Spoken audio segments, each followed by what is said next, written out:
بسم اللہ الرحمن الرحیم۔ انسان کے حالات کا سبب اس کے اعمال ہیں۔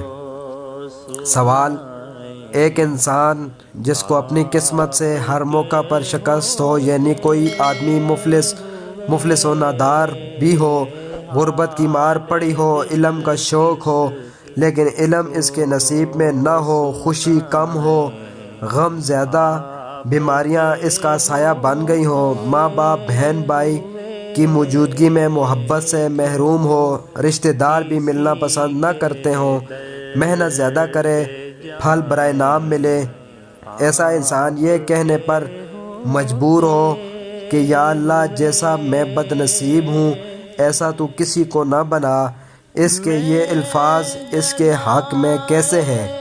اگر وہ اپنی تقدیر پر صبر کرتا ہو اور صبر نہ آئے تو کیا کرنا چاہیے؟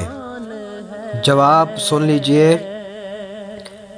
انسان کو جو ناگوار حالات پیش آتے ہیں ان میں سے زیادہ تر انسان کی شامت اعمال کی وجہ سے آتے ہیں۔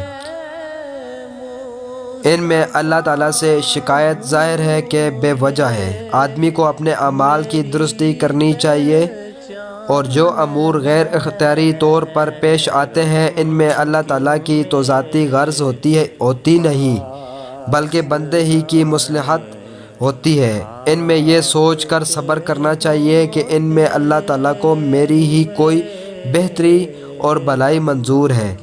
اسی کے ساتھ اللہ تعالیٰ نے جو بے شمار نعمتیں عطا کر رکھی ہیں ان کو بھی سوچنا چاہیے اور الحمدللہ علی کل حال کہنا چاہیے۔ جزاک اللہ۔